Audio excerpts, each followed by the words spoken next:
Ed, Yeah. first item. Okay.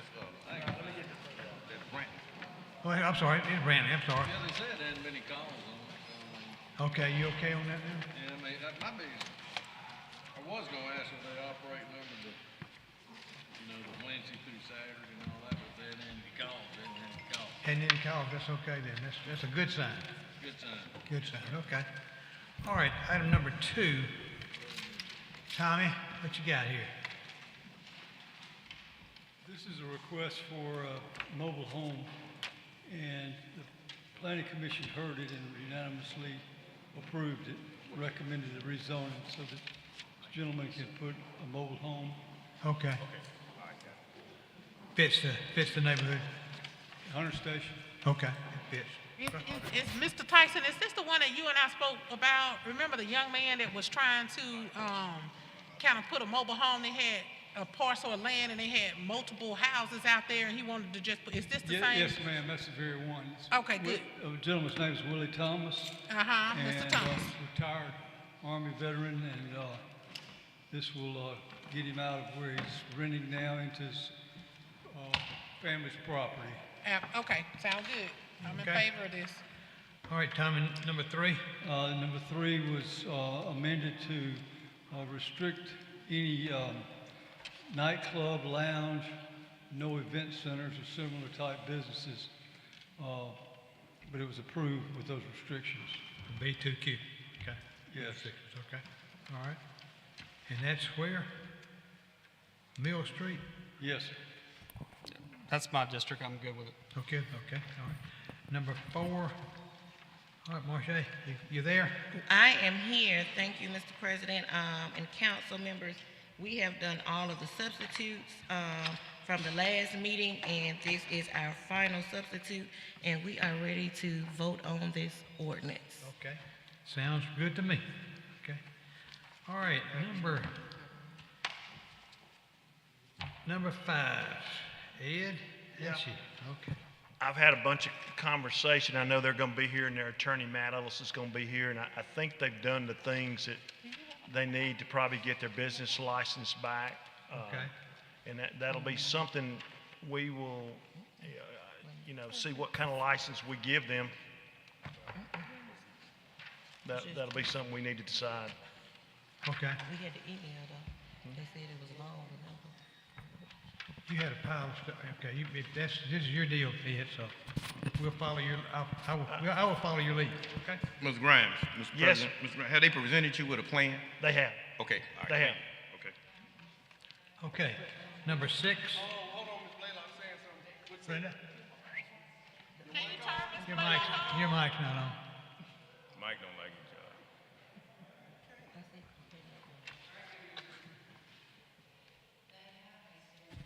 It ain't on.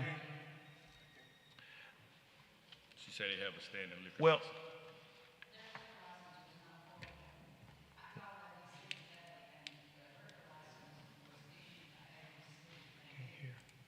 Can't hear you. Is your microphone on, Ms. Blaylock?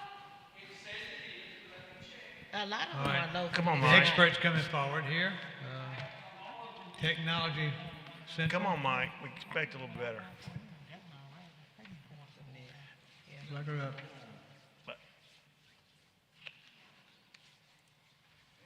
I know we've had several complaints about people not being able to hear on the But live. basically, Charlie, we can talk about, they're supposed to block off the parking lot, Yeah, I saw that. one way in. They're supposed to provide outside security outside, Okay. and they're supposed to have their cameras hooked up to Star Watch. And if they do those 3 things, I'm working toward those 3 things, I'm good. Okay, sounds good. Can we hear you, Brenda? The aura has a standing liquor license. It was not pulled by the ABC board. So whatever they had before is still in standing with ABC. Okay, all right. Okay. That's good to know. Is that a problem? Well, so That answers your question. But you can change that. We can put restrictions on that. Right now, they can stay open till all hours, correct? Can they? yeah, they can open. It's a private club license. They can open 24/7, the way I understand it. Okay. Per the council's decision tonight, we can You can limit their hours, yes, limit sir. their hours. Yes, sir, you can. I think that'd be a They good have a idea. standing liquor That's part of the license. stipulations that we need to spread. the Are we news. issuing any more private club licenses? We haven't had any in a while. And the ones that do were grandfathered in from Yeah, when, we haven't had one in several years. from when Charlie was here in 1956 was the first one. Yeah. We rode a horse and wagon. We got it. The old saloon you gave a club Yeah, the license saloon, to? those doors was flapping, you know. No Dale's- air conditioned, you know. I was here before him. You so were here, be- oh, I'm sorry, Be Mr. very President. careful. I'm sorry, Be you wear very it better careful. than he does. Okay, all right. But you we can got- we restrict got- them, Ed. Yeah, we got a plan, okay? All right, number 6. Glenn, have you worked that out? I'm looking for him. Is he here? Representative of Yellowstone, Bristow, Yellowhammer. Yellowhammer. Yellowhammer? Yellowstone? Yeah, Yellowstone, Yellowhammer. Yellowhammer, the bird. I Not think that- Pam Rowe is here. She can probably address it. Yes. Pam, you know something? Here she comes.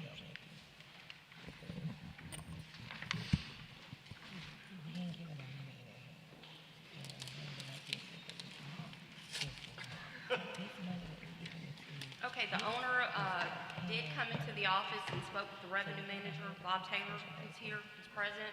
And we were able to determine whether or not who owned what, because there was a series of other restaurants or businesses that were involved. So we are fine with this particular establishment obtaining their Right. liquor. Did he do any Okay. sort of, did he do any sort of back payments to you guys? Are y'all setting that up or? Yes, he is agreed in principle to a payment agreement, and it's coming in the first of next week. What kind of, I guess we can talk afterwards, but is this gonna be a monthly payment? And that if he misses, will y'all notify us? Yes, yes. Okay. Okay? All right, good deal. All right, number 7, basking ordinance, okay. Who's the basking person? Basking. Busking. Myself and, Busking. Counselor, McKinnis. Counselor, if you wanna, give just a back brief on everything. Sure. Mr. President, I'd like to invite Bob Magoo with the Hilltop Hilltop Howlers to talk about it. He's really been integral in this process between Counselor Johnson and myself. So, Okay. Yeah, in short, there's currently no way to effectively busk in the city, not legally. Currently, if someone wanted to busk, that's street performance, they'd have to get a full-blown business license, and that's just not cost-effective. If we want a vibrant downtown, like you think like Atlanta or New York or, New Orleans, places like that, we've got a busking scene as part of that. And this is a good, I think it kind of, it meets in the middle. There's lots of protections. It's not near schools. It's not near churches. It cuts off at night, things of that nature, while also not being onerous on the buskers. So I'm happy to answer any questions y'all might have. Could you do it in the intersection? You have to, there are safety guidelines of where you can be set up. So you couldn't, you cannot do it in an intersection. panhandler couldn't ask for the same program. I'm sorry, I couldn't hear you. The panhandler that we have problems with today could not use this as an excuse. Well, I think the fact of the matter is a panhandler's probably not going to go to the trouble to get a permit if they can do it like they're doing now without a permit. I don't see them going downtown to get a permit. So is this basically going to be downtown? In the entertainment district, so downtown in the Cloverdale Business District, which is a piece of their entertainment as well. I got one question. If somebody's playing on the sidewalk in Cloverdale or downtown, and the business owner in front of them don't want them there, will they be able to move them? I believe so. There are like you can't block doorways. You have to be ADA compliant. There are things of that nature. I don't have the ordinance right in front of me, so I. I'm gonna pull it up, hold on. Yes. Counselor Grimes, yes, you can, And also in the ordinance, buskers shall not block roadways, fire apparatus, sidewalks, crosswalks, driveways, stairways, curbs. All of that is addressed here. But more importantly, and a thing that Bob can touch on is you have to have a sponsorship organization in order to get the license. So the license is a lanyard that is going to be publicly displayed around the neck, hopefully. We'll get with the business license people and make sure that that is in fact the case. And then a nonprofit, either Bob's nonprofit or an arts nonprofit or a music nonprofit has to sign off on that in order for a license to be issued. And so the definition in your packet of busking in the ordinance is a busker is a person who performs in public areas, accepts donations from the public, and has obtained a license with the City of Montgomery License and Revenue Division pursuant to this ordinance. That's what a busker is. And also, you can look at section 1-5, councilors, with the exclusion of public areas. A and B covers where we as the city council can still make decisions in accordance with constitutional standards by public hearing if this becomes like a nuisance or anything of that nature. And we have the timelines in section 1-4, permitted performances, where they cannot do any busking before the hours of 9 a.m. or after the hours of 10 p.m. And we even talk about the amplification of the noise. We make sure that they're not being a public nuisance in here. We talk about no megaphones during their performances. And we do have penalties as well in here where we can revoke their or suspend their license. Hey, what happens if an individual does this without getting a license? They'll be penalized still, and they'll be fined or whatever the nature is by MPD. And we can bring MPD's going to enforce? hopefully. And we can bring them into a show cause hearing. Well, I mean, at that point, they're operating a business in the city without a permit. So that'll be followed up on the business. Well, hold on. And I'm playing devil's advocate. Y'all know where I'm going with this. What's the difference between them and a solicitor? Are solicitors licensed in the city of Montgomery? No. That's the difference. That's the one, that's the one Yeah, standing, but we're not doing anything with them. on the corners asking for money. There was one at Vaughn and Taylor, they were having brain surgery for some little girl. You don't know if it's true, but what is the difference? I mean, so I guess I'm asking is, how does everybody not flood downtown and nobody gets a license, but yet we're not writing tickets for soliciting? You gotta get a license. So, all right, so if we don't get a license for solicitors, we're gonna go write tickets everywhere else? I know the answer to that. Well, it should be enforced, so that'll be us talking about enforcing whatever codes we already have on the book. I mean, the way I kind of view this is less about penalizing and more about encouraging. I know people who would busk downtown right now if there was a way for them to do it legally. They're not doing it now because there's not a legal way to do it. I don't think you're going to suddenly find a bunch of people are just rushing downtown to scam the system. If they're going to scam the system, they're probably not going to go get a permit to scam the system. Right. Bob, I have a question. How many, just rough estimate, buskers in your community, off the top of your head, would take advantage of this? 4 or 5. 4 or 5, okay. That I know personally. They wouldn't be out here every day, but if they knew that there was maybe something going on downtown, maybe on a Saturday, they might come down to Court Square, something like that. Right. I mean, that's at the end of the day, the whole goal here is to have. I mean, how many times do people complain that there's not a lot going on downtown on the weekend? That there's not quite the draw that we would like. Well, by having live music on the streets, that encourages people to walk around, see the music, and while they're walking around, they pop into a store, they stop into a restaurant, things like that. What I think is going to happen, there's going to be those 4 or 5 that are going to come get licenses, and then there's going to be others that don't come get licenses. And I it's gonna think be- we're all encouraged by the ones getting the license. I don't think Absolutely. any of us have a problem No. with that at all. I just wonder why we're even asking the ones that would do right, why to even get it. I mean, because at the end of the day, there's going to be an issue, I think, with people showing up and not getting a license, and we're not going to be able to enforce it. Mr. President, Yes, sir. if I can chime in on this, this is something that we've been researching for over a year in this administration, in part because of what we're as we try to increase tourism and increase the downtown activity. One of the things that's consistently come up is the lack of street life.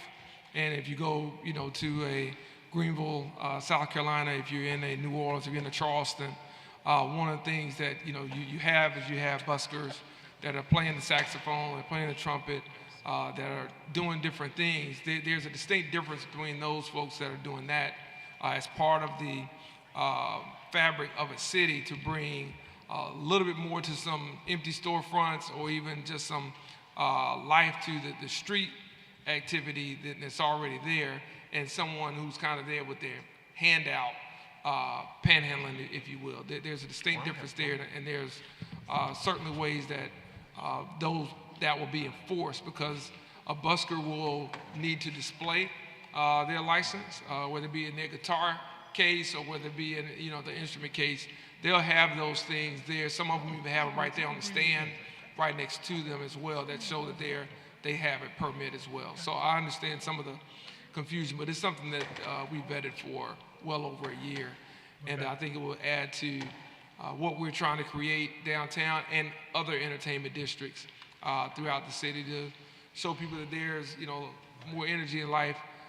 In Montgomery, there are creatives that are painting pictures, and they're doing art, they're doing all these things, as opposed to the feedback that we get right now from tourists, which is, there's not a lot going on the weekend, or there's not a lot going on after a certain time. Mayor, I'm all for it. I think it'd be great. But again, how are we going to force the ones that don't get a license? How are we going to force the guy on the bicycle that rides down that's been on the bypass? What are we going to do? Yeah, one of the things that I talked to Chief Albert about in the interview, and we talked several times after that, was us wanting to create more of a pedestrian-friendly downtown. So from speeding, people speeding on down Madison Avenue, to making sure that people feel safe walking around downtown, and also the activity that we want to see on the weekends, which is one of the big things that we hear from tourists who come to civil rights sites. And how do how they do that in New Orleans? And our riverfront district is going to be beefed up. Those that you see on bike controls will be bike patrols, not controls. Bike patrols will be a lot more active. They'll know what to look for. There'll be standard identification for those buskers versus someone who is just down there trying to hustle a little bit. And then we'll rely on feedback from our citizens. We'll rely on feedback from small business owners saying, hey, I went out and talked to this person in front of my coffee shop, and they didn't have anything. Can you guys come check it out? So we talked about how to be nice and friendly about it, but also to make sure that people are going through the proper protocols, no different than they are in a storefront. And there are ways that we can do that in a very professional manner. Sounds good. I'm okay. Thank you. Anybody else got a comment? Thanks, Bob. Been good? Okay, thank you. Go to number 8.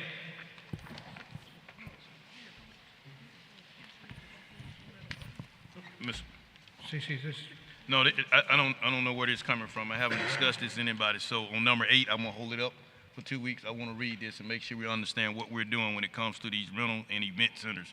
And I probably need to get with the revenue department on what's the difference on this Schedule G.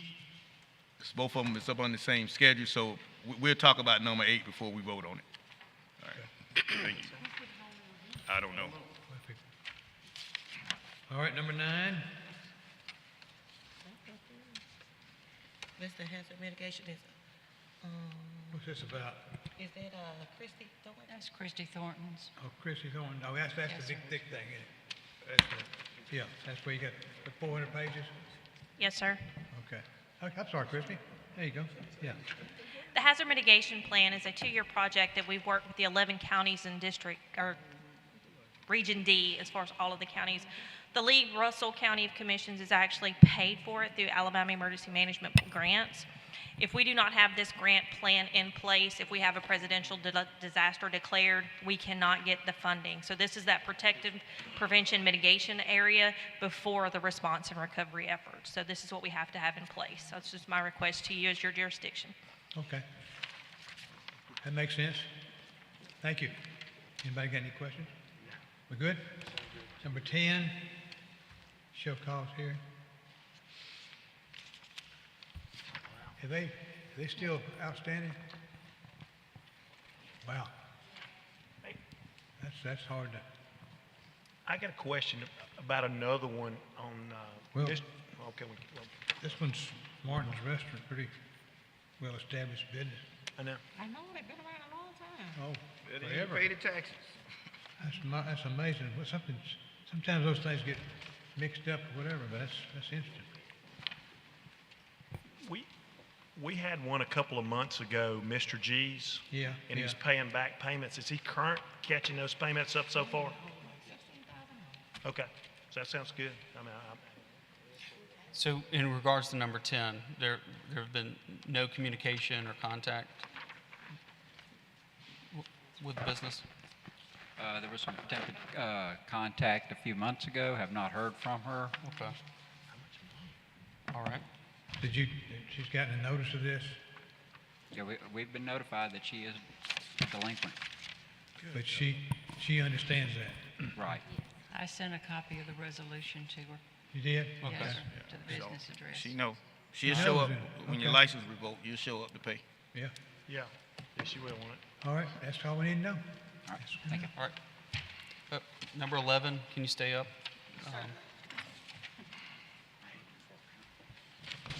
How much money was supposed to be? Can we ask that question? What's this one? Another show cause for Non-payment. failure to pay sales tax. Same situation, no communication? Yes. They have a callback? The difference in this particular one, it's located in an establishment that's already established, both of which were invited to be on a payment plan. The other business is on a payment plan and paying. This particular business, they did not respond. I'll get in contact with Yeah, I them, do. just to make sure Yeah, that, it's I'll very get in good. contact with them, Please, just to make because sure and have them reach out to you you. know, you know where they are. And the other one was in the same situation, and that person came in, so we were curious as to why this one didn't respond. I think they already been here. Okay. Okay, number 12. This is mobile, it's a food truck. Same problem here. Yeah, that's correct. Okay, we'll see what they show up for the meeting. Number 13, rental hall. You get a lot of applications for rental halls. What's going on? I'm just surprised that there's a need for this many rental halls in Montgomery, Alabama.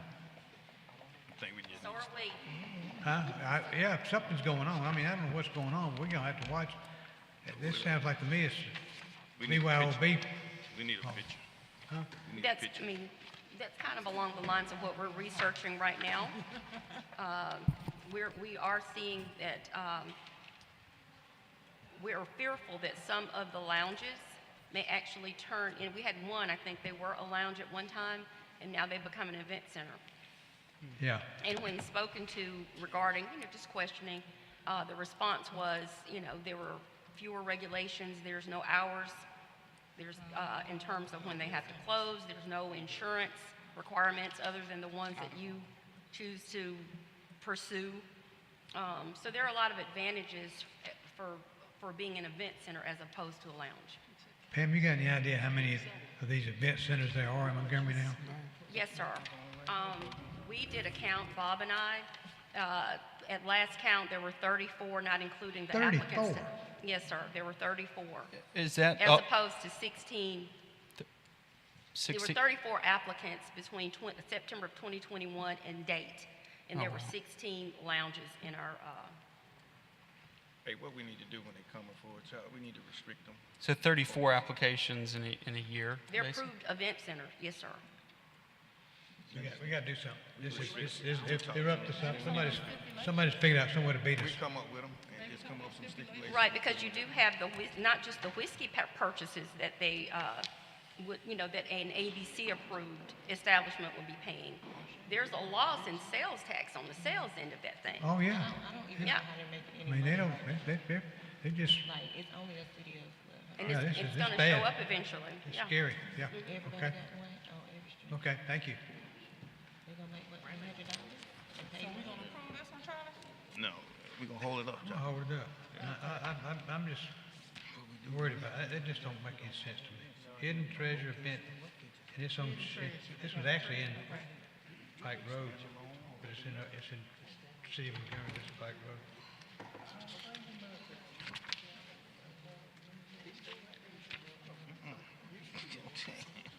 Yep, we gotta hold it.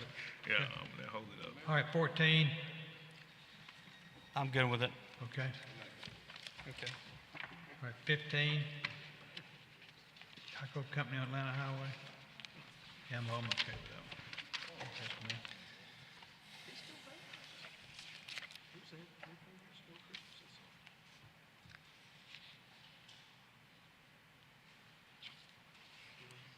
What's happening? Okay. That's, Ed, are you okay with number 15? Yeah. I think that was, okay.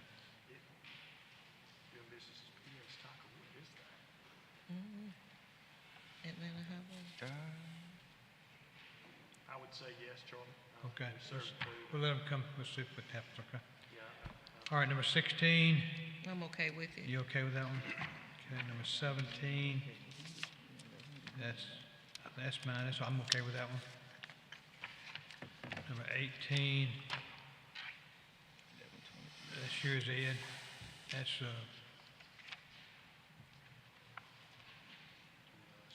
Ed, you see that one? I do. You okay?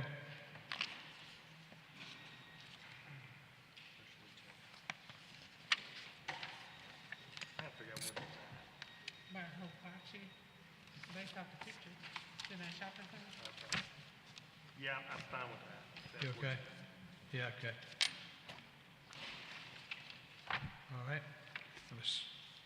Number 19 is the,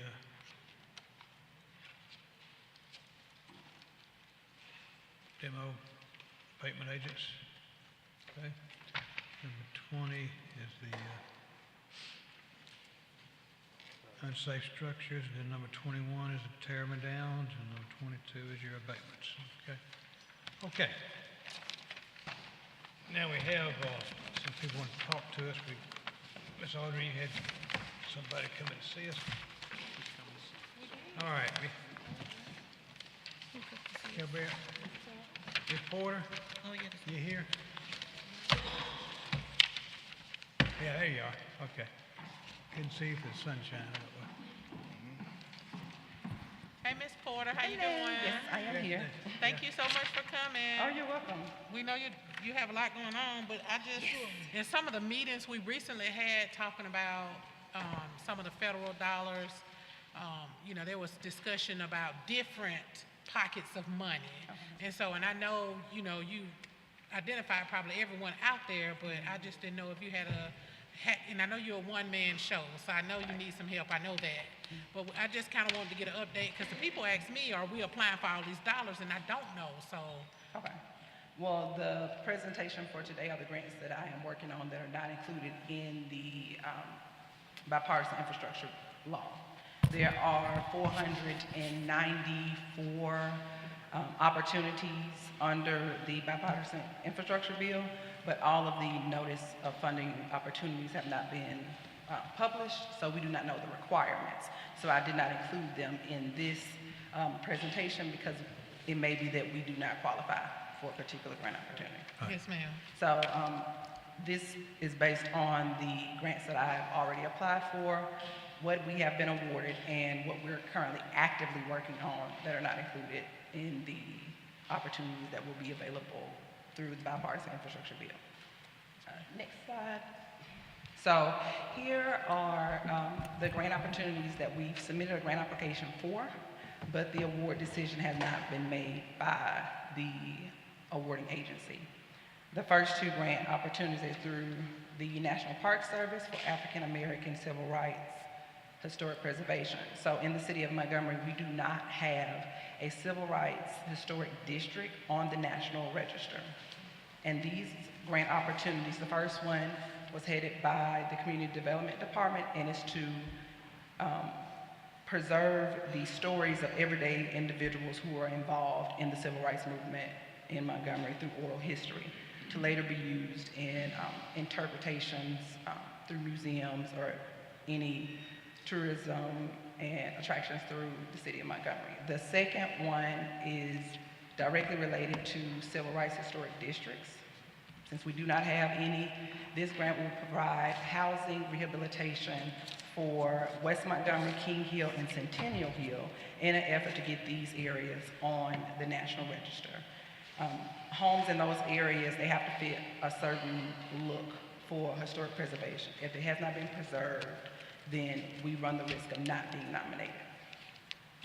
The next two grants are to support the Montgomery Workforce Equity Initiative. So through these two grants, the City of Montgomery, we're partnering with Alabama State to remove barriers of opportunity by providing access to workforce opportunities. So that's workforce training, on-the-job training, and we would provide that through a micro-transit option to have more reliable transportation readily available for individuals who are underemployed or unemployed. Through Alabama State, they will provide on-the-job training, remote coursework, and a hybrid of both so that we can have access to those workforce opportunities. And that can be done through internships, apprenticeships, and actual jobs. The next one is Foster Grandparents Program. It is to provide, it will connect seniors with the youth, and through that, they will do tutoring, mentoring, and coaching activities. And this will supplement the staffing issue that we have with Parks and Rec. The last two are through FEMA, and they both support equipment for the fire department. So in total, the grants department, we've applied for over $19 million. Excellent job. Grants secured currently by the grants department, we have a total of $2,975.09. $50,000 of those $50,000 of these funds came from the U.S. Conference of Mayors. It's for obesity and environmental justice. The $20,000 came through Pandemic Response and Safety Grant that came through USDA for the farmers market. The next one is $1,630,000. That is from ADPH to support our community health worker program to curb, at the time was COVID-19. Now it's all disparities of health. And the last grant we were recently awarded, but we cannot disclose the awarding agency as they have not published the announcement of the people who have been awarded. Next slide. So the following grants are the grants that we are actively working on to apply. So these grants are either grouped by awarding agency or sector. So the first one are from, the first two, they're from ADECA, Land Water Conservation Fund, that is for recreation facilities. The second one is for trails. Alabama Power Gateway Program, that is for wayfinding signage. The foundation grant will be used to support efforts in the Office of Violence Prevention. The Alabama Tourism Department, these tourism grants will support city events through cultural affairs for a total of $919,000. Next slide. Arts and Humanities, these grants will fund mostly the Cultural Arts Department, but there are some grants that we will use public partnerships with artists in the area and arts groups in the area to support arts programming and humanities programming for a total of $1,391,000. Next slide. Health and Environment. The first grant is a Built to Scale grant. That is from the EDA. It is to support entrepreneurship and innovation. So we will build an innovation hub or incubator to support entrepreneurship, small business in the area. EPA grants, these grants are very diverse and what we can use them for. So right now we're in the process of conducting a needs assessment throughout the city of Montgomery to see which needs we may address with these two grants. Next, the Sober Truth on Preventing Underage Drinking Act grant speaks for itself, efforts to prevent underage drinking. The last grant is Community Health Worker Training Program. We currently have a community health worker program through our grant with the Alabama Department of Public Health, and we would like to continue that through this grant that is presented for a total of $19,150,000. Next slide. Youth. These are grants that we're applying for the youth program. Pool safety grant, I know that was brought up several times throughout city council meetings, so there's a grant for that. Youth homelessness demonstration grant. This will help in our homeless efforts. And lastly, from the Department of Interior, it's youth engagement, education, and employment, and this will be done through wildlife conservation for a total of $17,400,000. Next slide. USDA. Most of these grants will either help individual disadvantaged farmers or the Ag Center that we have in West Montgomery, sponsored through Tuskegee. It's for equipment and food projects, and we would use these opportunities to reduce the food desert that we have in West Montgomery for a total of $1,650,000. Next slide. Transportation. We have a transportation grant for bus and bus facilities for a total of $34 million. Now, this grant is a scalable grant. That is the max amount that you can receive, but we must present a scalable grant, which means that we should be able to scale it down multiple times depending on the funding that's available. Next slide. Public safety. Now, this is two slides. These are two slides. This is slide number 1. It's for many different types of public safety grant opportunities. So this includes violence prevention, shot spotters, body cam, courts, violence prevention. Next slide. Continuing the rest. School violence prevention, second chance opportunities, and all of these grants total for public safety, $31,450,000 grants. And you have to apply for all of these between now and the end of June. Next slide. The total applications to be submitted between now and June 30th is $105,960,000 in grants in those various categories. Kilby, can we go back to the it was the environmental grant slide. Yes. I know that you mentioned that it could be used for anything. So could I ask you to specify if it could be used for ideally an area that's a brownfield, removing any kind of environmental waste? Yes, but there are less competitive brownfield grant opportunities available. So depending on where we are in assessing those brownfields, we can apply through the state first. They have a volunteer cleanup program and an assessment program. We can apply for an assessment that we will not have to pay for or apply for. We just submit it, be one of the ones submitted. It's first come, first served. Okay. And then from there, from the assessment that they produce, we can apply for a brownfield grant and then use that grant to then pay ADEM to clean it up. Okay. You know why I'm asking about that Northgate project? Oh, yes. Okay, yes. But we still have to conduct the needs assessment. Okay. Thank you. Ms. Porter, will we be able to get a copy of this? Yes. Okay, and then I could call you and put my questions after I sit down and go through it all real good. Okay, sounds good. Thank you so much. That was such a great presentation. Thank you so much. It was great. One question. Some of the environmental stuff, can we use that, find a way to put in sewer or something for these people that don't have adequate sewer systems? It has to be an environmental justice issue identified in the notice of funding award. So we can't just deem it ourselves. It has to be within their qualifications. So for example, there was a grant opportunity to replace service lines. You had to have 3 elevated lead level tests on record within the last 3 years. We did not have that, therefore we did not qualify. So depending on the qualifications for the particular area that you're trying to adjust, we can determine it from there. But we have a little bit more time with the EPA grant. It's at the end of June. So we have a little bit more time to do a needs assessment and see what those areas are. Okay. Thank you, Kimberly. And, and since he said that, I'm sorry, have you identified any grants that we can use specifically for that? For sewer.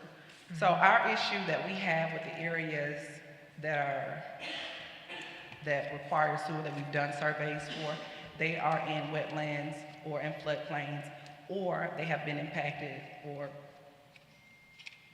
been used, well, there are, endangered species of animals and plants. So with that, we have to go a different route. Now, I'm waiting on the new surveys that were conducted to see if the perk test, if they pass the perk test. If those areas didn't pass the perk test, there's no need to even pursue sewer connections. You can only do septic tank connections in those areas.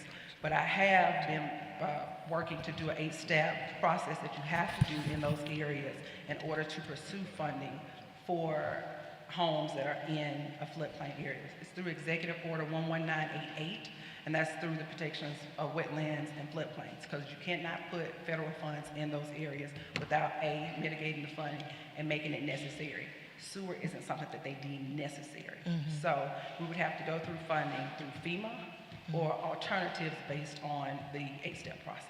Speaking of like the surveys, I know Mr. Conway, I had reached out about some areas that have probably been overlooked with sitting water and flooded areas, i.e. the Jackson Ferry Road area. So I'm curious if the engineering department or the waterworks will go out and do that study.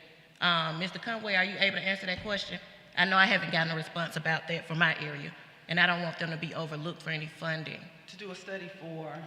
If it's an inlet needed, or if it's a drainage that needs to be done, or a ditch that needs to be cleared, or okay, so in those anything areas, like that. when it rains, I do go out to those areas, and I have noticed that there are water lines along those homes and that the drainage is inadequate.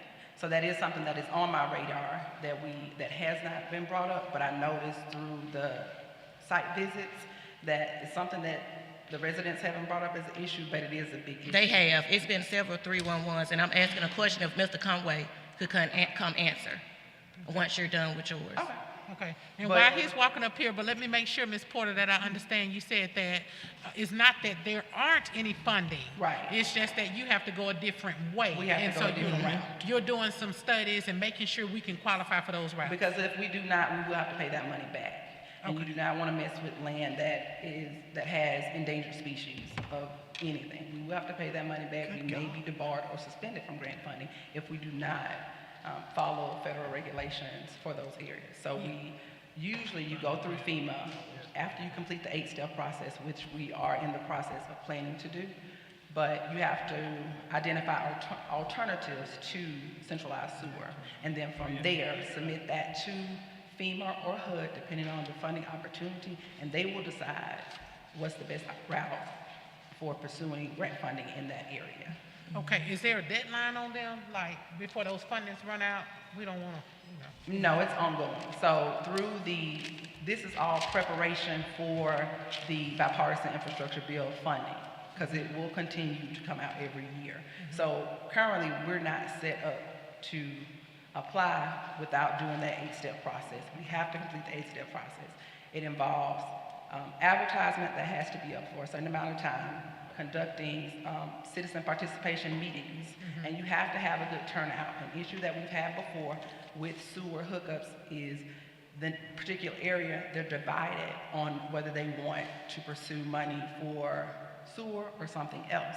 Everyone has to be on one accord. If they're not, we run the risk of having to pay that money back or not being competitive for that particular grant funding. Would that money come directly to this municipality, or will we have to go through a DECA? It depends. So with the 400 and so opportunities, some of them come locally. We will have to compete for them. And then others will go through the state. The state will determine how they will disperse those funds. Now, if we do have to go through a DECA, it's a more strenuous process. So we need to we have to cover all of our requirements now in order to prepare for this funding in the future. So if we miss it this time, then we can't prepare the next time and be more competitive next time. Yeah, thank you. Thank you. One other question, Ms. Porter. Yes. Blighted property grants. I'm understanding in Washington that our lobbyists say there are grants for blighted property. Have you done anything on that? Do you know anything about that? Because I know we've got somebody wanting to talk to us after you get through about blighted property. And I think that's one of the big things the council's worried about. And in my understanding, the lobbyists in Washington, our city lobbyists, are saying there are grants available for blighted property. Right, so the grants that I have seen for blighted property, we had to have owned the property. Have to own it? We have to own it. It has to Okay. be ours in order for us to do anything about it. Or we have to have the homeowner sign over their property to us. Okay. Or write a notice basically saying that they would if we are funded. Okay. So council, that would be us when we talked about the blight buyback program. That is another You gotta important have the money reason to on buy why it we need back. to have that site Let's control. start chicken and the egg. Yeah. Okay, thank you. Very good information.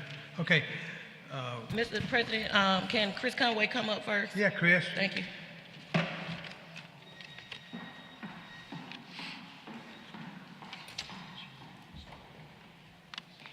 Yeah, just to speak a little bit about what the process will be on that. I know you sent me about an inlet on Jackson Ferry Road and a couple other kind of 311 issues. We'll kind of follow a process that will, the street maintenance team is looking at that. We'll assess kind of a cost on that. We'll get with you on what that cost is. If it's routine maintenance, probably wouldn't have to get with you on that. If it exceeded some amount, we might look to use your capital improvement funds. I don't think at this time that what you had was going to rise to the level that we're talking about in terms of applying for a grant situation. But if we did, we'd certainly communicate that with Calgary and see what might be out there. But we're kind of assessing that Jackson Ferry Road area right now. Okay, and that zoo issue, I think, would be kind of along similar lines? Mm-hmm. Okay, thank you. Warren Simmons. Warren Simmons.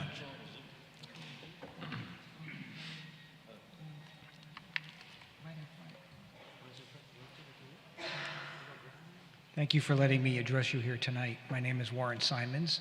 I live at 3334 Montezuma Road in Montgomery, and I'm an event coordinator for a festival called the Montgomery Photo Festival. The festival is going to be presented this year by the Society of Arts and Crafts, which is a nonprofit 501c3 charitable organization committed to the advancement of art education and art appreciation. SACS was founded in 1974, and their offices are located on South Perry Street here in Montgomery. This year, there will be 3 photography exhibits as part of the festival. First, there'll be a juried fee-for-entry photo exhibit that will be on display at the ground floor art space in the Crest Building. It will include photographers from Alabama, the Southeast, a number of other states around the country, and we've actually had submissions from 7 other countries besides the United States. There will be an exhibition at the Stonehenge Gallery, of photography for camera clubs from around the state. And there'll be a 3rd exhibit of high school student photography work at the Saks Gallery. There is no fee to enter that student show. There will be cash prizes, and each student is guaranteed to have 1 image in that show.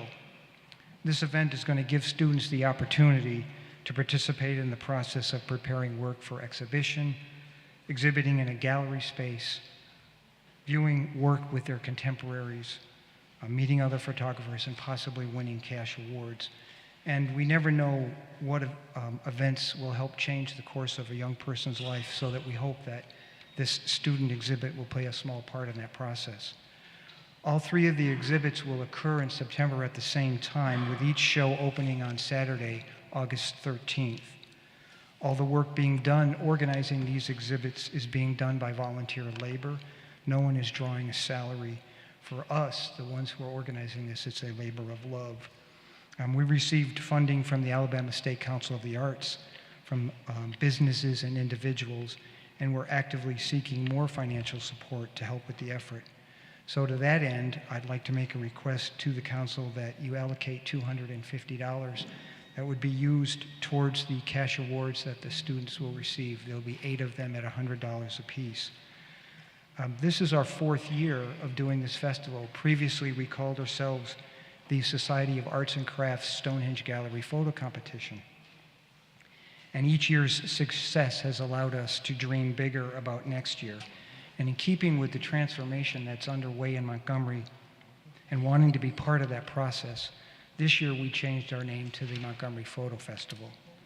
So last year, people from Alabama, California, Texas, Tennessee, Georgia, and Massachusetts all came and attended the opening receptions for the show, and we hope we have a similar response this year. The Montgomery Photo Festival wants to help make Montgomery a destination and help build on the idea that photography is a fine art. And finally, I'd like to thank three people as part of the city administration. Ken Barwick, who's the procurement director, gave us a great amount of help working with to get a vendor's ID. And Yvette Jones Smedley and Jamie Gonzalez, who I've had several discussions with in the Cultural Affairs Office about this, and thinking in grander ways about how to involve the city and what we're doing in the future. Okay. Please let Ms. Braylock know how we can donate to you, okay? Very good. Thank you. Thank you very much. What's his budget for this? He was just saying he wanted, yeah, we'll take it, okay, he wanted $250, that's it, we know. Okay, thank you very much. Thank you. Thank you. Kayla Murphy?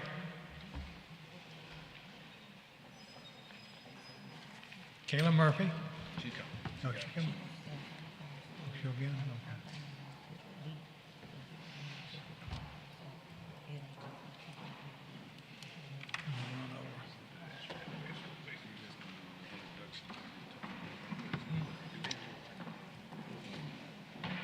Kayla, you can bring your team with you.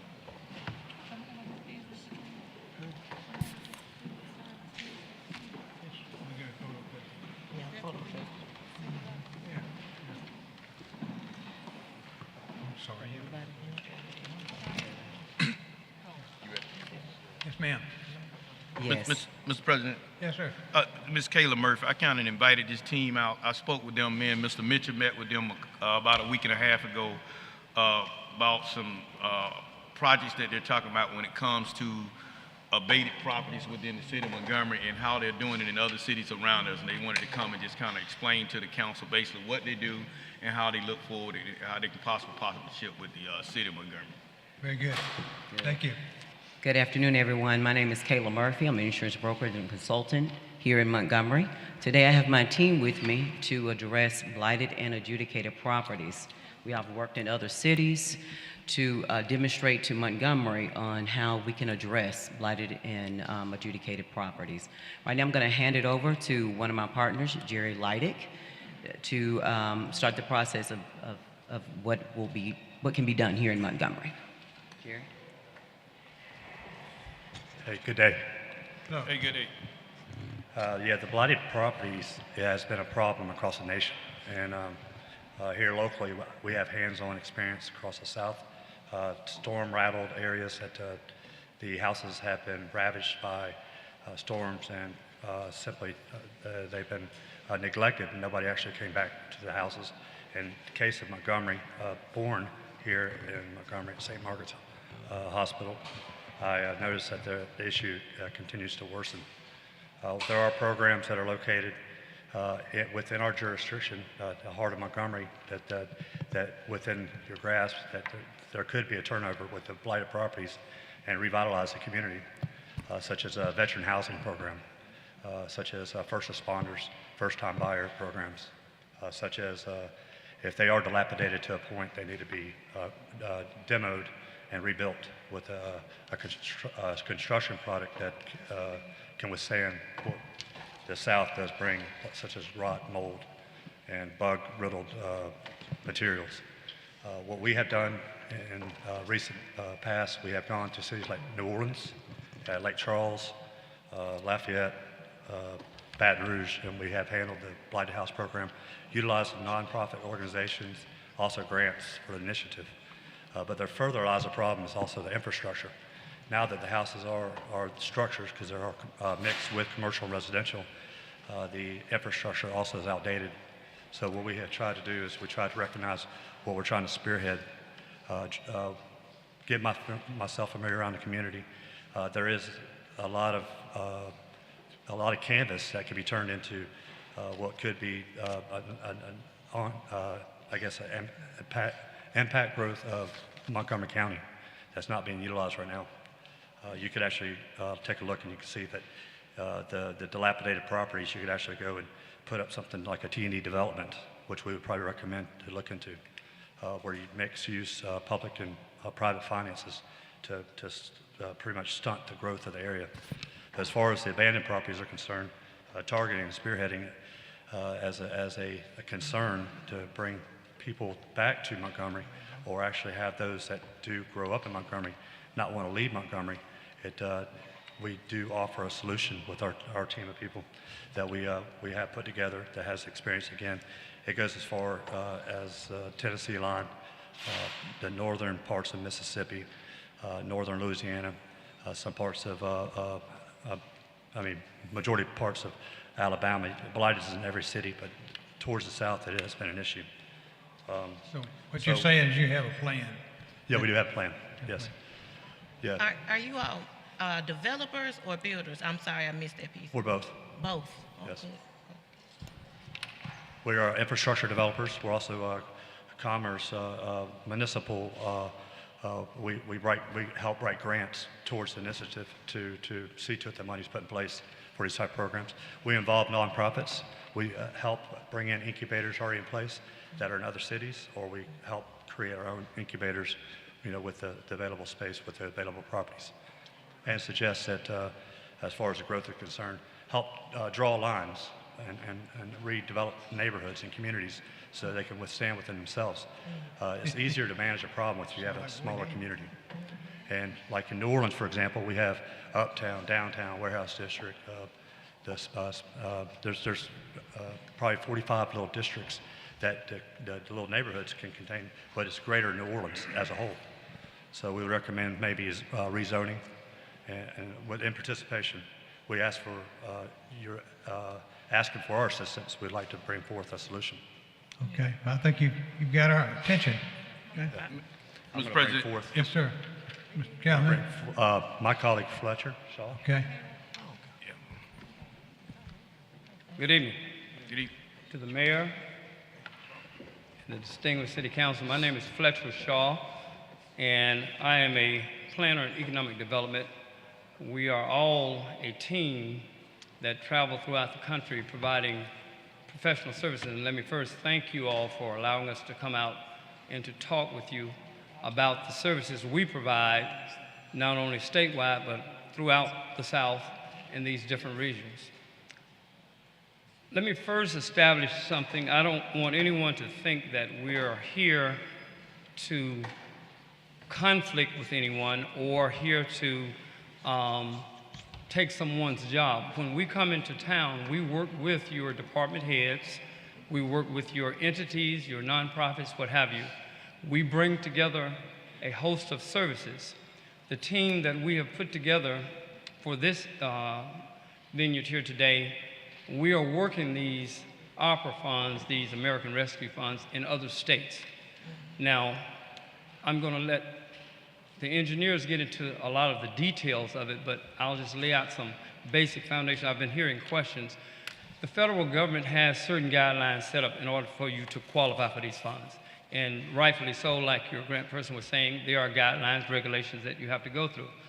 However, when it comes to a lot of towns, they have these funds available, but if you cannot put together the needed and necessary plan to be able to qualify for these funds based on government standards and regulations, and we'll get into that in details. We're going to talk to you about some of the things that this program would do that can probably get around your normal state avenues. Like opera, it lends itself to not only infrastructure. When people think of infrastructure, they just think of streets. Well, when you come to distressed housing, mom and pop businesses, when it comes to social programs, rental assistance, these monies, in most cases, a lot of cities like yourselves may be awarded 40, 50 million and combined with city or county efforts. What we're going to do is tell you how those funds work and how you go about in doing. And hopefully, when we walk away, we leave the understanding of how, giving you a better working knowledge.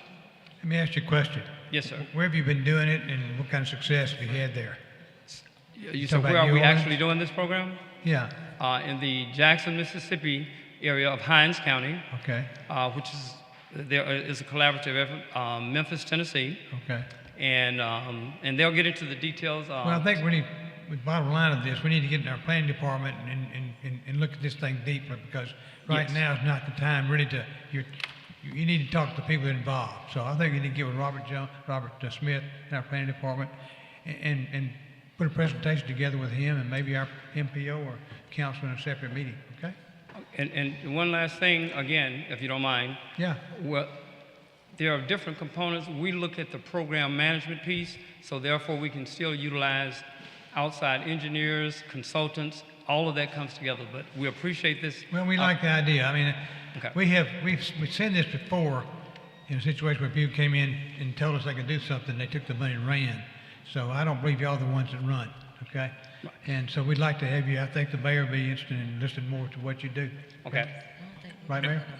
And Mr. President, they're in and out of Montgomery, so we can set up some as a future date that we can sit down and talk as we move forward and see how we can bridge together to try to do some of these things that we talk about with these distressed properties here in the city. We've got a bunch of them.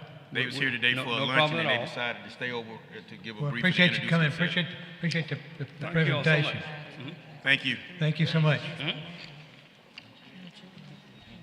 Okay, council, we'll take a 5-minute break and then we'll reconvene for the regular meeting, okay?